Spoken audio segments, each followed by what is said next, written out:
far wall underneath a wide window. Every room on campus looked the same, dated and utilitarian, differentiated only by the furniture arrangement. The smell hit her the hardest, that old fog of industrial cleaner, rubber mattresses, and spilled beer.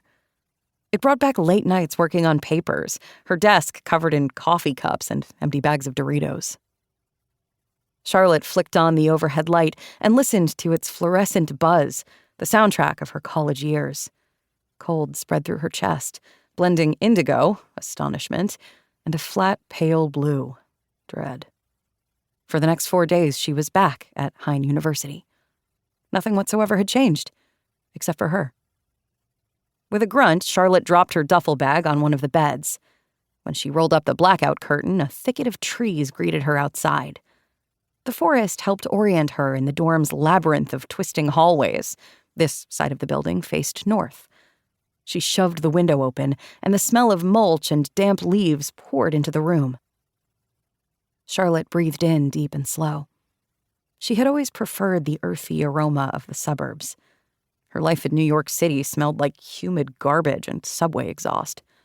The closest she had gotten to nature since graduating was pigeon poop drying on the fire escape outside her bedroom window. She never expected to miss living in a dormitory, least of all the reviled Randall dormitory for freshmen, but she couldn't remember the last time she had this much space. Room 107 easily dwarfed every apartment she called home since graduation. It could fit her old place in Manhattan's financial district, the illegal 3-bedroom with the partition walls that didn't reach the ceiling. Then came the roach-infested loft in Bushwick after she lost her job at Chomp News, and the sublet in Queens with a colony of feral cats in the attic. At least her current place in Crown Heights had a bedroom window. She lived with just one roommate, a high-strung publicist named Kit, and she didn't need to worry about her packages getting stolen in the vestibule. But the new place was still teeny. Room 107 would contain her bedroom, Kit's room, their shared kitchen/living space, and the coat closet stuffed with Kit's camping equipment. Until Jackie arrived, Charlotte practically had a luxury SRO all to herself.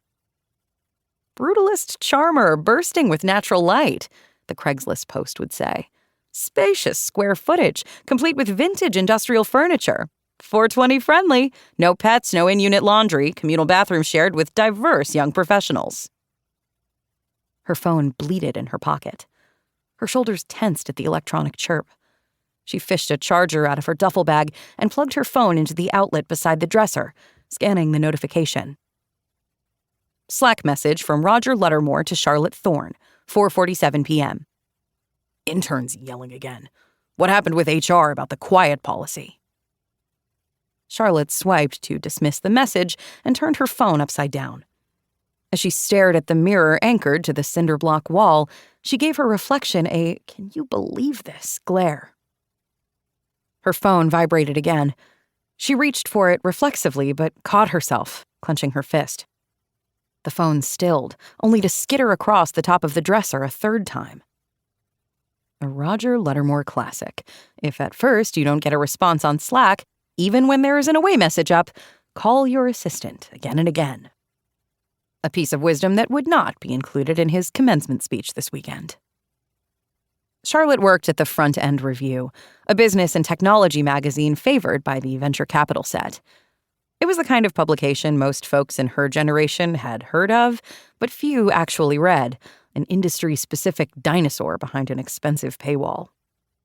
Her petulant boss sat at its helm as CEO and editor-in-chief. Roger fell into the amorphous professional category of thought leader, which, as far as she could tell, meant he was a rich white guy with endless opinions. Charlotte's job as his executive assistant was to make sure he paid his ghostwriters, showed up sober enough at his speaking engagements, and didn't murder anyone. She performed a cost-benefit analysis of sending Roger to voicemail. If she ignored him now, she'd just have to clean up his mess later. Once upon a time, she skipped answering a late-night call in an attempt to establish a healthy work-life balance.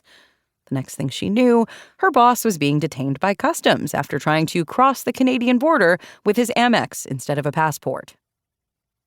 With a sigh, she turned her phone over and accepted the call on speaker.